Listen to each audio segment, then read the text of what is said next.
안녕하세요. 이어서 수업을 진행하겠습니다. 앞서 제가 프로그램이 왜 중요한지 이야기했었고, 프로그램의 정의 및 구성 요소를 이야기했었죠. 그래서 정의에서는 저희가 목적과 자원과 기술과 계획된 활동을 이야기했었고, 그러면 이러한 프로그램을 어떻게 구분할 수 있을까에 대해서 이야기해 보겠습니다. 그래서 그걸 다른 말로 이제 프로그램의 유형 이렇게 이야기할 수 있죠. 프로그램 유형. 그래서 프로그램 유형이라는 것은 어떻게 구분할, 그래서 보통 이제 공동 모금회에서 구분하기도 하고 보통 뭐 교과서에서 뭐 학자들에 의해서 구분하기도 하는데 가장 많이 사용하는 건 공동 모금회 유형 방식을 많이 사용해요. 그래서 공동 모금회도 또 이제 좀 달리 그 매년 똑같은 방식을 이용하는 게 어떨 때는 뭐 대상자 중심이었다가 어떨 때는 예를 들어서 성격 중심 이렇게 바뀌기도 해요. 그런데 지금은 이제 대상자와 성격을 가장 많이 쓰긴 해요. 그래서 먼저 프로그램 유형을 나눌 때 표적 집단이 누구냐, 아동이냐, 청소년이냐, 뭐 아니면 1인 가구냐, 아니면 뭐 조직이냐, 사회복지기관이냐, 아니면 동네냐, 아니면 지역사회냐, 국가냐, 아니면 해외냐 이런 식으로 구분한다는 거예요. 그래서 우리가 교과서적이라서 좀 따분할 수 있지만 보통 사회복지 프로그램은 뭐 개인이냐, 가족이냐, 집단, 조직, 지역사회, 그 다음에 국가 전체 뭐 이런 식으로 우리가 구분한다는 거예요. 그래서 뭐 이런 대상을 통해서 이제 사회복지 프로그램이 상담이랄지 치료, 재활, 그다음에 정보 제공, 의료 서비스가 제공된다는 거예요. 그래서 개인과 가족에서 발생하는 욕구가 무엇이냐? 뭐 똑같은 빈곤인데 이게 아동 빈곤이냐, 노인 빈곤이냐, 똑같은 사회에 대한 욕구인데 이것은 청소년 사회하냐 아니면 뭐 노인 사회하냐 이런 식으로 누구를 대상으로 하냐를 가지고 이야기하는 게 주로 이야기하고 우리가 꼭 대상이라고 하면 개인만 이야기하는 게 아니라 뭐 가족, 집단, 조직, 지역사회, 국가까지도 우리가 포함한다. 그런 맥락에서 공동모금회에서 예를 들어서 2017년에 사용했던 그런 이 사례를 보면 이 공동모금회 2017년 지원 배분 사업에 대해 보면 뭐 이렇게 구분했네요. 아동 청소년, 장애인, 노인, 여성가족, 조직, 지역사회, 해외 이런 식으로 구분했어요. 그래서 표적 대상별로 구분했다. 그래서 보면 이렇게 아동 청소년 그죠? 웃음까지 찾아준 행복 치아 만들기, 노인, 건강업, 행복업, 자존업을 위한 노인의 여가 문화 생활 누리기, 장애인, 건강한 시설, 뭐 행복한 장애인. 그래서 보통 시설이라고 하면 이제 생활 시설에서 그 집처럼 계속 24시간 있는 데를 말해요. 여성 가족, 그다음에 조직, 노인 돌봄 인력, 그죠? 누구를 노인 돌봄하는 인력을 대상으로서 역량 강화 프로그램, 지역사회, 그죠? 댐 유역 주민들, 그죠? 그다음에 해외 이런 식으로 대상자별로 주로 많이 사용한다. 그래서 여러분들 한번 저기 공동모금회 한번 홈페이지 볼까요? 공동모금회 홈페이지 보면 예를 들어서 공동모금회 홈페이지 봐보게 되면 여기서 이제 주로 어떻게 구분하는지 그래서 여기 쭉 보면 그죠? 기부 있고 사업 보면 영역별 지원돼 있죠, 그죠? 보면 여기 보면 여기는 보니까 경제 빈곤 퇴치, 그다음에 영양 급식 지원, 신체 정서. 지금은 이제 여기 보니까 어떻게 보면 구분을 대상자별로 하지 않고 이 성격별로 했네요. 그죠? 예전에는 상당히 좀 바뀌고 있어요. 그래서 그 다음에 나오는 내용이 볼게요. 그 다음에 제가 이야기하는 게 그 다음에 이제 프로그램의 성격이에요. 그래서 참여자의 성격이랄지 프로그램의 성격이랄지 욕구나 문제에 따라서 가지고 이야기하는 게 이 성격이다. 그래서 일반적으로 이제 우리가 인행사 때 배웠던 뭐 집단의 어떤 성격을 가지고 이야기도 하는데 뭐 개인의 사회화와 발달을 위한 욕구 충족 프로그램 그죠? 예를 들어서 아동 양육비 보호 보육 청소년 성장 집단 그다음에 노인의 사회 참여 각종 상담 캠프 경로당 활성화 뭐 가족 계획 이런 것들이 되겠죠. 두 번째 교재 보면 더 자세히 나왔어요. 문제를 갖는 개인 또는 가족의 치료 보호 지원 서비스. 그래서 예를 들어서 입양 및 위탁 가정 보호, 가출 청소년 선도, 그죠? 위기 가정 상담 및 집단 치료, 뭐 정신장애인 음악 치료, 뭐 이런 것도 해당되겠죠. 그다음에 서비스 접근을 위한 안내 및 의료 프로그램, 그래서 홍보 및 정보 제공, 클라이언트 모집 연계 사업. 그래서 최근 들어서는 이렇게 이 클라이언트의 성격에 따라서 그래서 이게 이제 2000년에 구분하는 건데 빈곤이냐, 그죠? 그다음에 질병이냐, 소외. 그래서 누구 빈곤이냐? 그러니까 대상자가 아니라 대상자에 관계없이 이렇게 빈곤에서 기초생계지원, 교육지원, 주거, 그다음에 질병, 보건의료, 심리지원, 소외, 사회적 이런 식으로 우리가 성격별로 구분하기도 하고요. 여러분들은 이제 그 우리 도시시스템에 제가 공동모금회 2021년 거를 올려놨는데 여기서는 또 다르게 또 새롭게 또 추가했더라고요. 아마 이 코로나19가 반영된 것 같아요. 그래서 여러분 보시면 여기서 구분할 때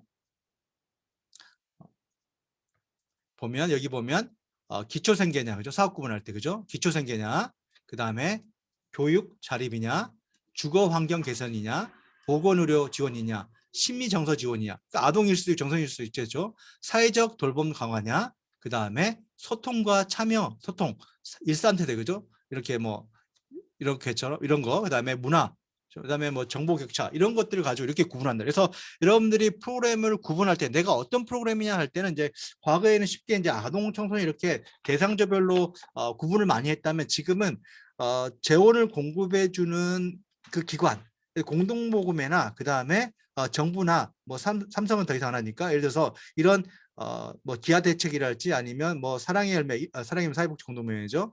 이런 데서 유니세프 어떤 항목으로 구분하느냐 이걸 가지고 우리가 사업 구분을 가지고 우리가 한다. 그래서 여러분들 이것만 꼭 기억하시면 알았죠. 그래서 이렇게 성격을 통해서도 우리가 구분한다. 그래서 성격 구분할 때는 이렇게 공동모금회에서 매년 어떻게 구분하냐 그걸 참고해서 여러분들이 보시면 문제가 없어요. 그 다음에 세 번째는 프로그램 목적, 어떤 목적을 가지고 하냐. 그래서 성격보다는 속군 욕구와 그 다음에 어때요? 저기 문제에 초점을 둔다면 목적은 어떤 변화, 어떤 걸로 우리가 묶을 수 있냐. 그래서 이것은 미국 유나이티드, 미국의 유나이티드 웨이 오브 아메리카 서비스가 이게 한마디로 미국의 사회복지 공동모금회, 우리나라의 사회복지 공동모금회가 그냥 등장이 아니라 미국의 유나이티드 웨이를 이제 모델링을 해서 설계됐거든요. 그래서 여기서 이제 목적, 그 목적을 달성할 수 있는 서비스를 분류하고 있는데 주로 목적을 이렇게 소득 보장 첫 번째, 두 번 보장 및 경제의 제공, 그다음에 두 번째 건강 유지, 세 번째 기본 욕구 충족, 그다음에 지식과 기술 습득을 위한 기회 제공, 그다음에 보호, 사회적 기능 향상, 조직적 행동을 통한 서비스 이렇게 구분되다라는 거예요. 그래서 공동모금회 가지고 이제 거기서 구분하고 있고 실제로 이제 이 김두려와 권순의 연구진이 부산시에 있는 걸 이걸 가지고 다 구분해 봤어요. 물론 이제 한 가지 프로그램이 여러 가지 목적을 가질 수 있지만 주 목적을 가지고 이렇게 구분해 봤어요. 그래서 예를 들어서 거기에 가면 건강 그 뭐죠? 그 책에 좀 나와 있는데 소득 보장 및 경제적 기회 제공에는 노인 일자리 사업이랄지 근력 의욕 증진 프로그램이 됐고요. 건강 위주로 프로그램은 건강 증진 프로그램이랄지 심리 치료 및 상담 프로그램, 그다음에 치매 예방 프로그램이 있고 기본적 욕구 충족에는 개인 위생 관리 프로그램, 주택 환경 개선 프로그램, 지식과 기술 습득을 위한 기회 제공을 목적으로 한 프로그램은 노인 대학이랄지 이 청소년 공부방이 있고요. 보호를 위한 목적으로 하는 프로그램은 주간 보호랄지 방과후 교실, 그렇죠? 사회적 기능 향상 프로그램에는 문화체험이랄지, 그다음에 레크레이션, 그다음에 마지막으로 조직적 활동을 위한 서비스에는 뭐 조직 역량 강화, 후원 관리 이런 것들, 사회복지사, 역량 관리 이런 것들이 주로 이 프로그램의 목적을 구분할 수 있다는 거예요. 근데 여러분들이 제가 여기서는 이 프로그램 유형 가지고 제가 시험지에 내지는 않을 거예요. 왜냐하면 이것은 그냥 참고하면 되니까. 그렇지만 프로그램의 유형을 구분할 때 대상자를 가지고 하기도 하고 성격을 가지기도 하고 그다음에 목적을 가지고 한다. 근데 요즘에 최근에 어떤 추세는 성격을 가지고 성격과 목적이 이렇게 막 구분되지 않지만 성격을 가지고 주로 구분한다. 여러분들이 그것을 꼭 기억했으면 좋겠어요. 알았죠? 그 다음에 이제 그러면 우리가 프로그램을 만들어야 되는데 어떤 프로그램이 좋을까? 어떤 프로그램이 좋은 프로그램인가에 대해서 한번 이야기해 볼게요. 보면 나와 있네, 그죠? 그래서 그 다음에는 이제 어떤 프로그램이 좋은 프로그램이냐를 가지고 이야기해 볼게요. 그래서 사회복지 프로그램이 어떤 게 좋은지에 대해서 이제 어떻게 하면 이제 그걸 분석한 게 로즈라는 학자가 2006년에 제시한 프로그램의 우수 프로그램의 특성을 우수 프로그램의 특성으로 인력, 그 다음에 예산, 안정된 재원, 그 다음에 인정된 정체성, 그 다음에 연구 기반 실천, 이론적 근거, 서비스 철학, 체계적 노력 등 8가지를 이야기했는데 제가 이걸 좀 더 압축적으로 처음에는 인력, 그죠? 그다음에 예산, 그 다음에 안정적 재원. 제일 중요한 게 인력이에요. 인력. 그죠? 왜? 사회복지 서비스를 뭐라고 이야기해요? 휴먼 서비스라고 이야기해요. 휴먼. 사람이 제공한다. 제가 지금 여러분들 강의하고 있는데 아마 이 강의의 서비스 질은 저의 자질일 거예요. 제가 어떤 자질을 가지고 있고 그 자질을 활용해서 얼마만큼 노력했는지. 그래서 제가 뭐 박사학위를 받았다, 뭘 했다. 이건 다 제가 이 수업을 가지기 위해 최고를 다한다. 그래서 여러분들 사회복지에서는 인건비란 말 대신에 사업비란 말을 더 쓰는 건 뭐냐면 사업비. 왜냐하면 사람 자체가 사업이기 때문에 우리가 사업비란 말을 쓰기 것처럼 그만큼 프로그램을 수행을 위해서 가장 중요한 건 조건이 인력이라는 거예요. 그래서 사회복지 서비스, 휴먼 서비스를 하는 이유가 이런 이유이고, 그래서 여러분들이 인력을 구축하는 게 되게 중요하고, 사회복지사들도 항상 프로그램을 작성할 때 앞에도 이야기했지만 내가 어떤 자격을 가지고 있다는 걸 쓰고 내가 어떤 경력을 가지고 있다는 걸 쓰는 거예요. 그래서 사회복지사 1급을 취득해야 되는 거예요. 2급 자격증 계속 쓸 수는 없잖아요. 내가 저기 뭐 일선 사회복지사에서 그죠? 계속 올라갈 수 있는데. 그래서 그다음에 또 사회복지사는 자기가 다 할 수 있는 게 아니에요. 그래서 팀 접근을 구축할 수 있어야 돼요. 예를 들어서 노인종합사회복지에서 건강증진 프로그램을 지역사회 노인들에게 제공한다면 노인의 어떤 건강, 그죠? 신체적 건강, 정신적 건강, 사회적 건강을 개입해야 돼. 그러기 위해서는 사회복지사뿐만 아니라 정신보건사회복지사랄지, 그 다음에 간호사, 물리치료사, 작업치료사 등 하위 프로그램을 단독적으로 또는 팀으로 할 수 있게 해야 된다는 거죠. 그 다음에 또 외부 전문가를 자문위원으로 도입함으로써 사회복지사나 이런 전문가들이, 그러니까 예를 들어서 간호사나 물리치료사가 사업을 진행하면서 어려운 걸 어떻게 해결할지를 외부 자문을 통해서 그거에 대한 해결책을 찾기도 하죠. 그래서 사회복지 서비스를 우리가 휴먼 서비스를 하는 이유는 이런 전달하는 사람 자체가 상품이기 때문에, 내가 자체가 상품인 거예요. 내가 사람을 만나기 때문에 내 자체가 서비스인 거예요. 여러분들도 마찬가지로 내가 그러면 어떤 서비스, 어떤 자질, 역량을 가졌는지가 사회복지사 클라이언트 입장에서는 그 자체가 자신이 만나는 사회복지사가 서비스라는 걸 여러분들이 기억해야 돼요. 그래서 사회복지사 같은 경우 제가 뭐 레크레이션 자격증 있는 것들을 따라고 하는 것도 뭐냐면, 필요하다는 것은 뭐냐면 집단 활동을 할 수 있는 역량이 있어요. 사회복지사가 최소한. 그죠? 그 다음에 두 번째는 프로그램을 수행하기 위해서는 활동 예산별로 예산이 책정돼야 된다. 예산이 없는데 할 수가 없잖아요. 그죠? 만약에 뭐 동의대학교가 뭐 프로그램을 한다 그러면서 예산이 하나도 없어요. 그러면 그 예산이 들어가지 않은데, 물론 외부 자원에서 할 수 있겠지만 그럴 경우도 적겠죠. 그죠? 그렇지만 그런 거 없이는 사업이 될 수 없는 것처럼 항목별로 모두들 예산이 갖춰져 있어야 된다. 그게 예산의 항목별로 설정되는 게 두 번째 조건이고, 세 번째는 안정적 재원 확보가 필요하다. 그죠? 프로그램을 제공하면 단기성으로 제공하는 게 장기적으로 이렇게 제공하기 때문에 그 장기적으로 제공하기 위해서는 인력에게 좋은 일자리를 제공해야 되기 때문에 사회복지기관에서는 이 안정적 재원을 확보하기 위한 노력을 되게 강하게 하고, 그다음에 특히 그래서 사회복지기관들이 이렇게 기업이나 재단의 사업계획서를 통해서 예산을 지원받으려고 하는 것은 뭐냐면 그 예산을 통해서 더 좋은 직원을 모집하고 또 좋은 외부 자원을 가져와서 활용하기, 그냥 실비라도 줘야 되는데 그런 비용을 자체적으로 제공하기 힘들기 때문에 이런 안정적 예산이 중요하다. 그래서 첫 번째는 이렇게 인력, 사람을 적절한 사람을 채용하는 거, 그죠?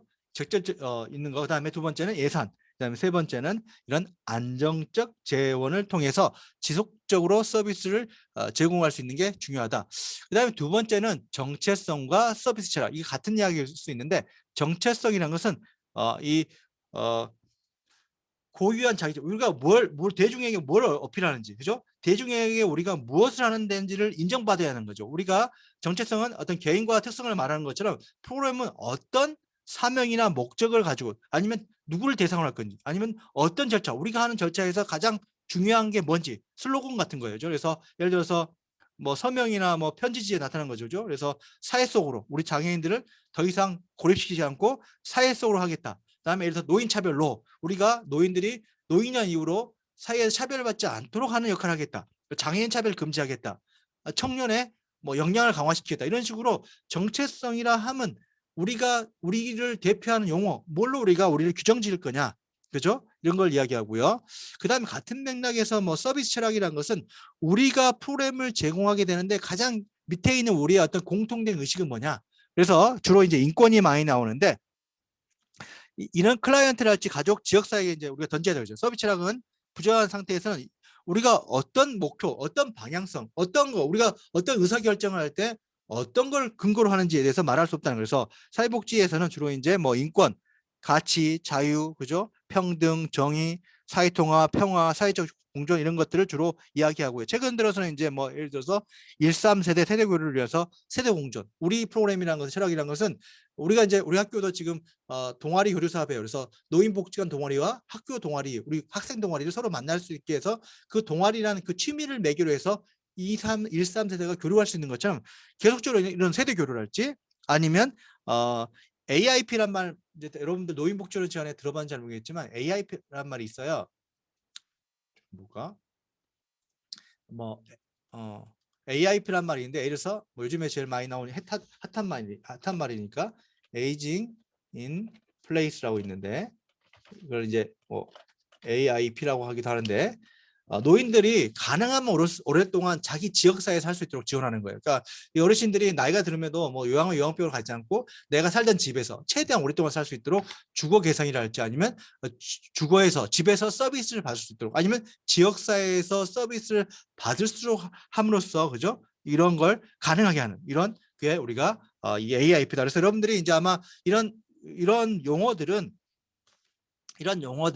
그냥 한 번 들어서 끝나는 게 아니라 아마 여러분들이 개론 시간이라 시작해서 아동복지론, 노인복지, 장애인복지, 지역사회복지론, 행정 이런 수업들을 들으면서 여러분들이 받았던 그런 거기서 제시하는 어떤 패러다임, 어떤 가치, 철학, 어떤 이런 것들을 프로그램에 도입해서 쓰면 되는 거죠. 여러분들이 실제로 만들 필요 없이 여러분들이 그걸 보고 여러분들이 가져오고 특히 이제 사회복지는 클라이언트 중심주의, 그죠? 뭐 지역사회보호, 역량강화 이런 것들을 주로 많이 사용한다는 걸 이야기할 수 있어요.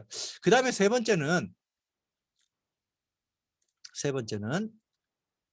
연구 기반 실천이죠. 그죠? 똑같은 거죠. 그러니까 우리가 실시하는 이런 프로그램이 우수 프로그램이라는 것은 연구 기반 반드시 있어야 하는 거죠. 그래서 이 과학적으로 검증된 그죠? 주로 학술지에 게재된 그죠? 우리가 이런 사회복지도 마찬가지로 수많은 학술지가 있어요. 그러니까 여러분들 보면 그 병원에 가 보면 이렇게 의사 선생님 진료 앞에 이렇게 무슨 학회 회원 다 써놓죠.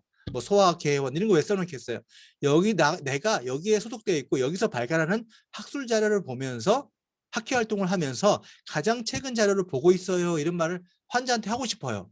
그래서 쓰는 거예요. 그냥 쓰는 게 아니라. 마찬가지로 사회복지사도 프로그램을 진행하면서 그냥 임의대로 제가 하는 게 아니라 그러한 관련된 학술지를 찾아낼 수 있어야 돼요. 그래서 사회복지사 계속 공부해야 된다는 말이 제가 그 말에서 예를 들어서 이제 책에만 나와 있는데 이렇게 증거 기반을 찾을 수 있는 사이트들이 있어요. 우리나라는 좀 덜 구축되어 있는데 뭐 이 외국 같은 경우 캠벨 컴퍼레이션이랄지 이런 사이트들이 있어요. 이런 데서 이제 찾아내고요. 우리 같은 경우에는 국내 같은 경우에는 뭐 한국사회복지학회지, 그 다음에 뭐 한국사회복행정학회지, 그 다음에 한국사회복지교육학회지 뭐 이런 데 찾아보고 또 만약에 이제 분야별로 뭐 노인복지학회지, 한국노년학회지, 그 다음에 아동복지학회지, 아동청소년학회지 뭐 이런 식으로 여러분들이 찾아낼 수 있어야 되고 그러니까 이론이랄지 기법이랄지 상식 전통 권위들을 그대로 의존해서 하면 안 돼요. 왜냐하면 그런 것들이 사실 과거에는 맞았을지 모르겠는데 지금 안 맞을 수 있거든요. 그렇잖아요. 제가 여러분 청소년기 했던 어떤 체험을 통해서 내가 그때 많이 배웠어. 너희들도 해봐. 그러면 지금은 이제 스마트폰 있고 뭐 이런 가상 온라인 세계가 발달 속에서 그런 걸 이야기하는 게 도움이 안 될 수 있다. 그래서 이렇게 항상 무조건 맹신하거나 있는 그대로를 하는 것보다 어때요?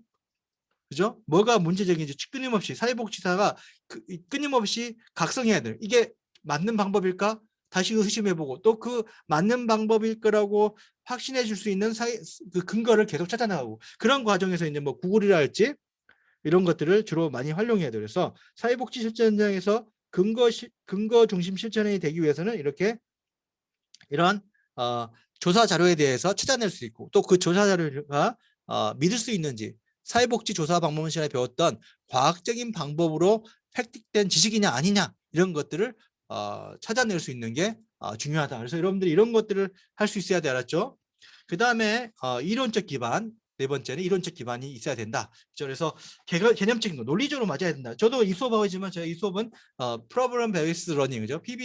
PBL과 참여 실행이라는 걸 제가 실행하고 있어요, 여러분들한테. 그래서 마찬가지로 사회복지 프로그램을 하기 위해서는 견고한 이론적 프로그램. 여러분도 그렇잖아요. 여러분들 어떤 그 할 때 이건 어떤 이론에 근거하고 있어요. 몬테소리 이론에 근거해. 그러면 그 교육 방법에 더 신뢰하는 것처럼 마찬가지로 사회복지도 그런 것을 이야기할 수 있어야 된다. 그래서 우수 프로그램이 되기 위해서는 사회복지 프로그램이 매우 견고한 프로그램. 그래서 여기 나와 있는 것처럼 프로그램을 구성하기 위해서는 예를 들어서 행동주의 이론을 쓴다랄지, 그죠?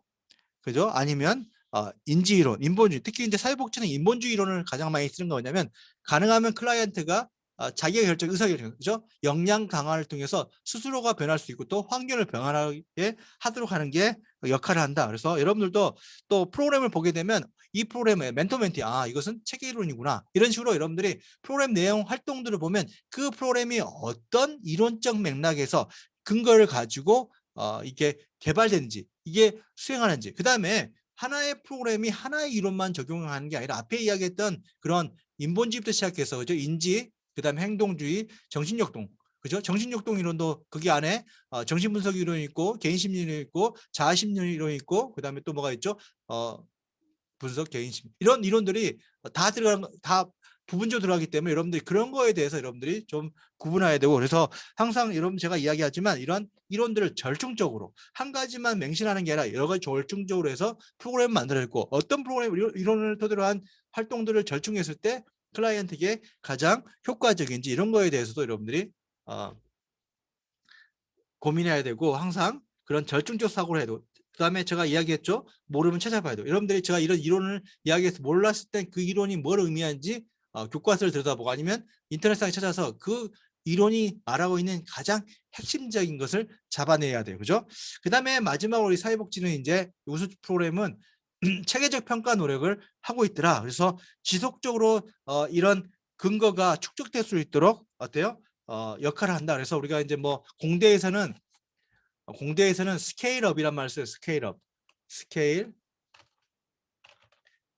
이거 무슨 말이냐면 여러분 생각해봐요. 특허가 개발됐어요. 그죠? 근데 어떤 기술이 개발됐는데 그게 상용화되기 전까지는 수많은 시행착오가 있어야 된대요. 실험들을. 그러니까 우리가 뭐 어떤 기술들을 바로 쓰는 게 아니라 누가 뭘 개발했다. 그게 시장화 되려면 그걸 상용화될 때까지 그 기간, 그걸 스케일업이라는데, 사회복지도 마찬가지로 우리가 지속적으로 서비스에 대한 평가, 과학적 검증을 통해서 그걸 활용하기 때까지, 보편화되기까지 끊임없이 체계적인 평가 노력이 필요하다는 거예요. 그래서 프로그램 평가는 여기 나와 있는 것처럼 이론이나 근거 기반 실천에서 현실에서 적용되지 과학적으로 검증하는 거다. 프로그램 평가는. 그래서 평가를 통해서 프로그램 목표가 어느 정도 성취되는지를 확인하게 되고, 프로그램 관리자 담당 사회복지사에서 주관적 평가는 신뢰도와 사당도를 낮출 수 있기 때문에 체계적인 자료 수집과 전문가적인 판단을 한다. 그래서 여러분들 사회복지 조사 방법을 배운 것은 뭐냐면,